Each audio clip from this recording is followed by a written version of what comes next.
வணக்கம் and welcome to the show interesting info. February 21 இன்னைக்கு international mother language day அப்படின்னு சொல்லிட்டு ஒரு டேங்க. இது வந்து பார்த்தீங்கன்னா ஐக்கிய நாடுகள் சபையெல்லாம் ஒன்றா சேர்ந்து உட்காந்து இந்த டே வந்து உருவாகிறாங்க.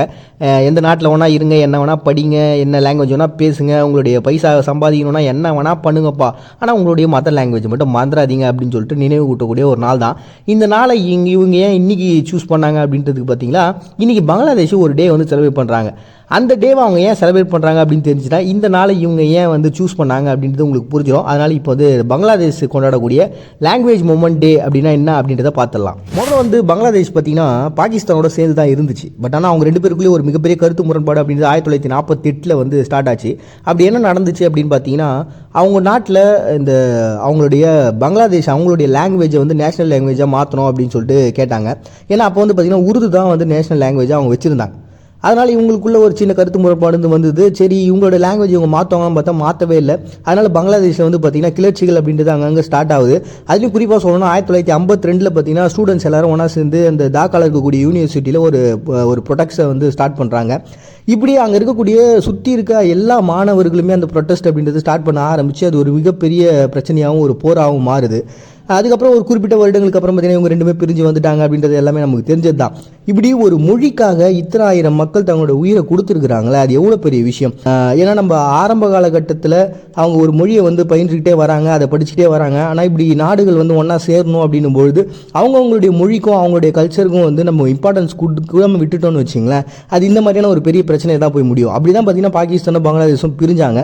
மொழி மீதான ஒரு மிகப்பெரிய பற்ற காட்டின ஒரு நாள் அப்படின்றதுனால இந்த நாளை வந்து சூஸ் பண்ணி 1999 என்ன பண்ணுறாங்கன்னா ஐக்கிய நாடுகள் சபை இதை வந்து இன்டர்நேஷனல் மதர் லாங்குவேஜ் டே அப்படின்னு சொல்லிட்டு மாற்றிடலாம் அப்படின்னு சொல்லிட்டு மாற்றின டே தான் பார்த்தீங்கன்னா இன்னைக்கு இன்டர்நேஷனல் மதர் லாங்குவேஜ் டே அப்படின்னு சொல்லிட்டு உலக நாடுகள் கொண்டாடுறாங்க. அட் த சேம் டைம் பார்த்தீங்கன்னா பங்களாதேஷில் இன்னைக்கு லாங்குவேஜ் மூமெண்ட் டே அப்படின்னு சொல்லிட்டு ஒரு டே வந்து செலிப்ரேட் பண்ணுறாங்க February 21. Next international tourist guide டே அப்படின்னு சொல்லிட்டு ஒரு டேங்க. இது வந்து பார்த்தீங்கன்னா உலகம் முழுக்க கூடிய 2000 அந்த கைடுங்களை வச்சு நடத்திட்டு இருக்காங்களா அந்த நிறுவனங்கள் வந்து உருவாகின ஒரு டே. இது வந்து பார்த்தீங்கன்னா 70 நாடுகளில் இத்தனை பேர் இருக்கிறாங்க.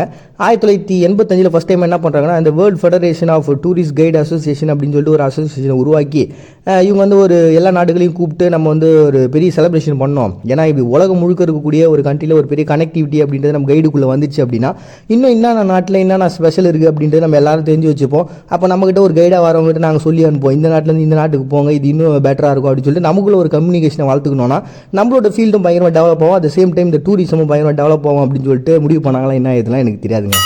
பட் ஆனால் இதில் தான் காரணமாக இருக்கும் அப்படின்னு நினச்சிட்டு நானாக சொல்லிட்டேன். ஸோ இப்படி வந்து பார்த்தீங்கன்னா 1990 இவங்க என்ன பண்ணுறாங்க, ஒரு பெரிய செலிப்ரேஷன் அப்படின்றத ஸ்டார்ட் பண்ணுறாங்க. அப்படி ஸ்டார்ட் பண்ணும்போது கிட்டத்தட்ட 50 நாடுகளில் இருக்கக்கூடிய அந்த கைடுங்க எல்லாம் ஒன்றா சேர்ந்து கலந்துக்கிட்டாங்க.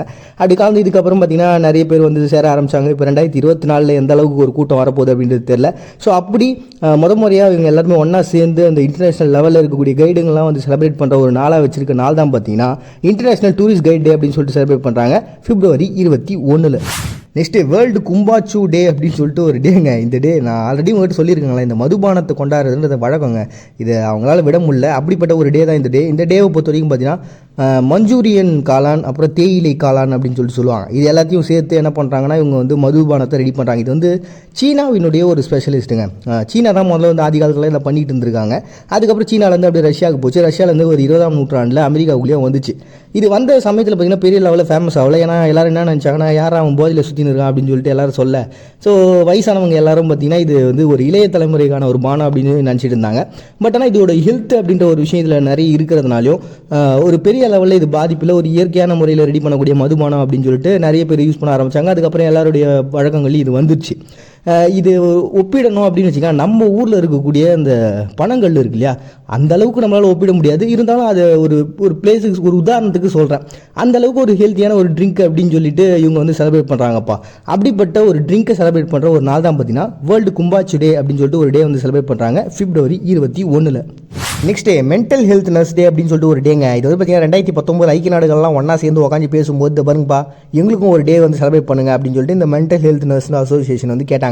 அதன் மூலமாக உருவாக்கப்பட்ட ஒரு நாள் தான் இந்த நாளை பொறுத்த வரைக்கும். எதுக்காக அப்படின்னா இப்போது மற்ற நர்ஸ்லாம் ஓகே நார்மலாக வந்து அவங்களுக்கு என்னென்ன மருந்து என்னென்ன மாத்திரை எப்போ யார் யாருக்கு என்ன மாதிரியான ஊசி போடணும் இந்த விஷயங்கள் தெரிஞ்சால் போதும் டாக்டருக்கு ஹெல்ப் பண்ணிடலாம். பட் ஆனால் இந்த மனநலத்துறையில் நர்ஸாக வேலை செய்கிறாங்களே இவங்க வந்து அந்த மாதிரி கிடையாது. ஏன்னா மனநல பாதிப்பு அப்படிங்கிறது சாதாரண விஷயம் இல்லை. ஒவ்வொருத்தருக்கும் ஒரு மாதிரி இருக்கும், ஒவ்வொருத்தரும் ஒரு மாதிரி ட்ரீட் பண்ணணும். அப்படி அப்படி நடைமுறையில் ஏற்படக்கூடிய அந்த சிக்கல்கள்லாம் வந்து தனியாக அவங்களுக்குன்னு ஒரு பயிற்சிகள் வழங்கப்படுது. அதில் மெடிடேஷன் அது இதுன்னு சொல்லிட்டு ஏகப்பட்ட பிரிவுகளை வச்சுருக்காங்கப்பா. இப்படி வேர்ல்டு வைடில் ஒரு சில நாடுகளில் அதுக்கு தனி கோர்ஸ் வச்சே பண்ணுறாங்க. சில பேருக்கு வந்து ஜஸ்ட்டில் அது பாடத்திட்டத்தினுடைய ஒரு பகுதியாக இருக்குது. தனிப்பட்ட முறையில் இவங்களுக்குன்னு ஒரு பயிற்சி தேவைப்படுதுல, அவ்வளோ பயிற்சிகளாக மேற்கொண்டு தான் பார்த்தீங்கன்னா இந்த துறைக்கு வராங்க. அப்படிப்பட்ட அந்த நர்ஸ் எல்லாம் வந்து பாராட்டுன்றதுக்காக உருவாக்கப்பட்ட நாள் தான் மென்டல் ஹெல்த் நர்ஸ் டே அப்படின்னு சொல்லிட்டு செலிப்ரேட் பண்ணுறாங்க February 21.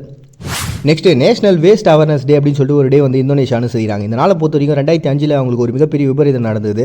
அதனுடைய வெளிப்பாடு தான் பார்த்தீங்கன்னா இந்த நாள். அதுக்கு முன்னாடி 2012 எல்லா நாடுகளும் வந்து இந்த பிரச்சனை நடந்தது காரணம் என்ன அப்படின்னு சொல்லிட்டு ஒரு சர்வே எடுத்தாங்க. அதில் வந்து பார்த்தீங்கன்னா இவங்க கிட்டத்தட்ட 625 டன்னு வந்து இவங்க நாட்டில் வந்து குப்பை தேங்கி போய் கிடக்குதான். அதுலேயும் வந்து பார்த்தீங்கன்னா ஒரு பர்சன் ஹெட்டுக்கு ஒரு நாளைக்கு 2.5 கிலோ வந்து வேஸ்ட்டை வந்து செலவு பண்ணிகிட்டு இருக்காங்க, திடக்கழிவுகளை வந்து உருவாக்கிக்கிட்டு இருக்காங்க அப்படின்னு சொல்லிட்டு ஒரு பெரிய தரவை வந்து வெளியிட்டாங்க. 2005 லுவிகியா அப்படின்னு சொல்லிட்டு ஒரு பிளேஸுங்க. இந்த இடம் வந்து பார்த்தீங்கன்னா குப்பைங்கெல்லாம் கொட்டி வைக்கக்கூடிய ஒரு இடம். இங்கே வந்து குப்பை எந்த அளவுக்கு கொட்டி வச்சுருக்காங்க அப்படின்னு பார்த்தீங்கன்னா 70 மீட்டர் 80 மீட்டர் அளவுக்கு ஒரு மிகப்பெரிய மலை மாதிரி குவிச்சு வச்சுருந்துருக்காங்க. இது வந்து ஒரு பெரிய சரியான ஒரு பராமரிப்பு இல்லாததாலையும் அட் த சேம் டைம் 2 நாளுக்கு முன்னாடி பயங்கரமான ஒரு கனமழை பெஞ்சதுனாலே என்ன ஆயிருக்கு அப்படின்னா அந்த பகுதி முழுக்கவுமே வந்து ஒரு பெரிய சரிவு அப்படின்றது ஏற்பட்டுகிட்டே இருந்தது. அந்த சமயம் பார்த்தீங்கன்னா கிட்டத்தட்ட 1 கிலோமீட்டர் 2 கிலோமீட்டர் வரைக்கும் பார்த்தீங்கன்னா அந்த சரிவுன்றது வந்து கிட்டத்தட்ட 150 பேர் அதில் வந்து இறந்து போனாங்களாம். இவ்வளோ பெரிய பிரச்சனை அப்படின்றது ஒரு சரியான ஒரு கண்காணிப்பு இல்லாததுனாலையும் இவ்வளோ பேர் இவ்வளோ வேஸ்ட்டுங்களை இங்கே போட்டு குப்பையாக ஒரு நாட்டை மாற்றி வச்சிருக்கிறது தான் அப்படின்றத அவங்க புரிஞ்சுக்கிட்டாங்க. அதனால தான் பார்த்தீங்கன்னா இந்த நாள் அவங்க சூஸ் பண்ணி இதுக்கப்புறம் குப்பைகளை நம்ம போகிறத கம்மி பண்ணணும், பிளாஸ்டிக் யூஸ் பண்ணுறதை நம்ம கம்மி பண்ணி ஆகணும், இந்த ரீசைக்ளிங் அப்படின்ற ஒரு மெத்தடை நம்ம செஞ்சே ஆகணும் அப்படின்னு சொல்லிட்டு அதனால் அவங்க என்ன பண்ணிங்கன்னா 2040 நாங்கள் எங்களுடைய வேஸ்ட்டை வந்து 70% குறைச்சி காட்டுறோம் அப்படின்னு சொல்லிட்டு அவங்க முடிவும் எடுத்துக்கிறாங்க. ஏன்னா இவங்களுடைய குப்பையெல்லாம் எப்படி பண்ணி வச்சுருக்காங்க அப்படின்னா அப்படியே அந்த கடலில் எடுத்துன்னு போய் கலக்கிறது, யாருக்கும் தெரியாமல் திருட்டுத்தனமாக எடுத்துன்னு போய் போகிறது, இந்த வேலையை தான் இவங்க பார்த்துட்டு இருக்காங்க. ஸோ அதனால் வந்து பார்த்திங்கன்னா உலக நாடுகளை இவங்க உத்து பார்க்க இவங்க நம்மகிட்டேருந்து அவங்ககிட்டருந்து தப்பிச்சு ஆகணுன்றதுக்காக முடிவு எடுத்தாங்களா, இல்லை உண்மையாகவே நம்ம நாடு நல்லா இருக்கணும்னு நினச்சி முடிவு எடுத்தாங்களான்னு தெரியல. ஸோ அப்படி எடுக்கப்பட்ட ஒரு முடிவு தான் பார்த்தீங்கன்னா இந்த நாள்.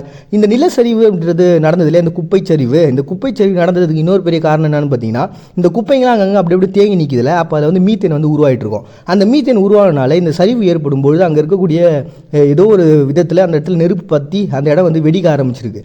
இதனால் தான் பார்த்தீங்கன்னா அந்த 70 மீட்டர் உயரத்தில் இருக்கக்கூடிய ஒரு பெரிய குப்பை வந்து மக்கள் மேலே வந்து சரிஞ்சு கிட்டத்தட்ட 150 பேர் இறந்தாங்க. இப்படிப்பட்ட ஒரு நிகழ்வு இதுக்கப்புறம் வரலாற்றில் நடக்கவே கூடாதுன்னு சொல்லிட்டு உருவாக்கப்பட்ட ஒரு தினம் தான் பார்த்தீங்கன்னா நேஷனல் வேஸ்ட் அவேர்னஸ் டே அப்படின்னு சொல்லிட்டு இந்தோனேஷியா செய்கிறாங்க February 21. நெக்ஸ்ட்டு யூத் டே அப்படின்னு சொல்லிட்டு ஈரான் ஒரு டே வந்து இன்றைக்கி செலிப்ரேட் பண்ணுறாங்க. இந்த யூத் டே இவங்க செலிப்ரேட் பண்ணுறதுக்கான காரணம் என்னென்னு பார்த்தீங்கன்னா இவங்க நாட்டில் 50% மேலே 30 வயசுக்கு மேலே இருக்கிறாங்களாம். ஸோ அதனால் இவங்க யூத் டேவை எப்படி செலிப்ரேட் பண்ணுறாங்க அப்படின்னா அவங்களுடைய உடல் நலம் பாதுகாப்பு. ஏன்னா ஏகப்பட்ட பேருக்கு ஏகப்பட்ட பிரச்சனைகள் 30 வயசுக்கு மேலே ஸ்டார்ட் ஆகிடுவாங்கல்ல, அப்படிப்பட்ட ஒரு ஸ்டார்ட்னால இவங்க நாடு வந்து சம்பிட்டு போயிடக்கூடாது அப்படின்றதுனால நீங்களை வேலைலாம் செய்கிறது இல்லை பெரிய ஒரு சாதனை செய்கிறது இதெல்லாம் அடுத்தபடியாக இருக்கட்டும், முதல்ல உங்கள் உடம்பை பார்த்துங்கடா அப்படின்னு சொல்லிட்டு எல்லாருக்கும் வந்து ஒரு அறிவுரை சொல்லக்கூடிய ஒரு விழிப்புணர்வு ஏற்படுத்தக்கூடிய ஒரு நாளை தான் பார்த்தீங்கன்னா யூத் டே அப்படின்னு சொல்லிட்டு செலிப்ரேட் பண்ணுறாங்க Iran February 21. Next birthday of king Jigme Khesar Namgyel அப்படின்னு சொல்லி சரியா எனக்கு படிக்க வரலங்க, சாரி. ஸோ இவர் வந்து பார்த்தீங்கன்னா பூட்டான் நாட்டை சேர்ந்த ஒரு கிங்குங்க. 1980 பிறந்தார். இவர் வந்து பார்த்தீங்கன்னா 2006 இவருக்கு முடிசூட்டு விழா அப்படின்றத நடத்தினாங்க இந்த பூட்டானில். அப்போ பார்த்தீங்கன்னா நம்ம இந்தியாவிலேருந்து கூட நிறைய பேர்லாம் போயிருந்தாங்க. இப்படி வேர்ல்டு வைடில் நிறைய பேர்லாம் போயிட்டு அவங்களுக்கு வந்து ஒரு பாராட்டுகள் தெரிவித்து அவர் வந்து முடிசூட்டு விழா அப்படின்றத நடத்தினாங்க. உலகத்தினுடைய ஒரு இளம் வயதான ஒரு அரசர் அப்படின்ற ஒரு பேர் இவருக்கு இருக்குது. அப்படிப்பட்ட ஒருத்தருடைய பிறந்த நாளை தான் பார்த்தீங்கன்னா இன்றைக்கி கொண்டாடுறாங்க Bhutan February 21. Next father Walter Lini day அப்படின்னு சொல்லிட்டு வனுவாட்டு ஒரு டே வந்து செலிப்ரேட் பண்ணுறாங்கப்பா. இந்த நாளை பொறுத்த வரைக்கும் இந்த பர்சனை செலிப்ரேட் பண்ணுறதுக்காக தான். இந்த வால்டர் லினி அப்படின்றவர் பார்த்தீங்கன்னா ஒரு ஃபாதராக இருந்தார், அட் த சேம் டைம் பொலிட்டிஷியனாகவும் இருந்தார். இவர் என்ன பண்ணுறாருன்னா ஒரு மிகப்பெரிய ஒரு போராட்டத்தை முன்வைக்கிறார். என்னென்னா நியூக்ளியர்லாம் நம்ம இதுக்கப்புறம் யூஸ் பண்ணவே கூடாது அப்படின்னு சொல்லிட்டு ஒரு பெரிய பெரிய நாடுகளோட ஒரு மோதல் அப்படின்றது இவருக்கு இருந்தது. ஏன்னா வனுவாட்டு அப்படின்றது பார்த்தீங்கன்னா ஒரு சின்ன பிளேஸு, ஆனால் அந்த இடத்துல இருக்கக்கூடியவங்க இந்த அமெரிக்கா, அதுக்கப்புறம் ஃப்ரான்ஸு, யுனைடெட் நேஷன் அப்படின்னு சொல்லிட்டு எல்லா நாடுகளிலும் போயிட்டு ஒரு பிரச்சனை பண்ணுறாரு. ஐநா சபையில் போய் பேசுகிறாரு. என்ன பேசுகிறாருன்னா நியூக்ளியரை யூஸ் பண்ணாதீங்கடா அப்படின்னு சொல்லிட்டு சத்தம் போட்டு சொன்ன ஒரு உன்னதமான ஒரு தலைவருங்க அவர். ஸோ அப்படிப்பட்ட ஒரு பர்சனுடைய நாளை தான் பார்த்தீங்கன்னா அவர் நினைவு கூர்ந்து அவரை பாராட்டுன்றதுக்காக உருவாக்கப்பட்ட ஒரு நாளாக இது ஒரு பொது விடுமுறையோடு செலிப்ரேட் பண்ணுறாங்க. ஃபாதர் வால்டர் லினி டே அப்படின்னு சொல்லிட்டு வனுவாட்டு February 21. நெக்ஸ்ட் டே நேஷனல் யூத் டே அப்படின்னு சொல்லிட்டு ஜிம்பாப்வே ஒரு டே வந்து செலிப்ரேட் பண்ணுறாங்க. நாளை பொறுத்த வரைக்கும் ராபர்ட் முக்பே அப்படின்ற ஒரு பர்சன் தான் முதல் பிரசிடெண்ட்டாக இவங்க நாட்டுக்கு வந்து வந்தார்.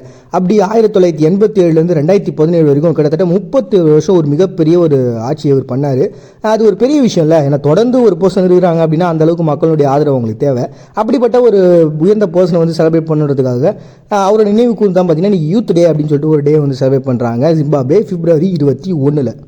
வெற்றிங்கிறது நம்ம மனசை பொறுத்து தானே தவிர்த்து பாராட்டுறவங்களுடைய எண்ணிக்கையை பொறுத்து இல்லை அப்படிங்கிறது என்னுடைய நம்பிக்கை. மறுபடியும் உங்களை நாளைக்கு வந்து சந்திக்கிறார். உங்கள்கிட்ட விடைபெறுவது நான் உங்கள் பாண்டிய. நீங்கள் பார்த்துட்டு இருக்கீங்க இந்த நிகழ்ச்சி இன்ட்ரெஸ்டிங் இன்ஃபோ.